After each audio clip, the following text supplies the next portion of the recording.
is Netflix and chill, but your router is so slow that a weekend of binging is mostly just buffering.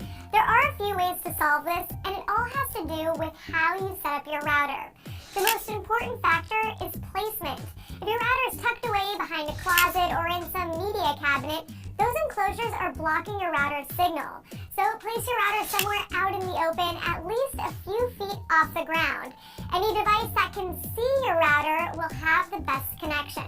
If your streaming box or computer are close enough, connect them to the router with an Ethernet cable. You should also dive into your router settings. Most routers have two frequencies, 2.4 gigahertz and 5 gigahertz. So if you have the option, use 5 gigahertz for the fastest connections.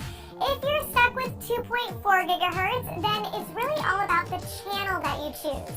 Most new routers will automatically choose the least crowded channel, but if yours doesn't, well, there's an app for that.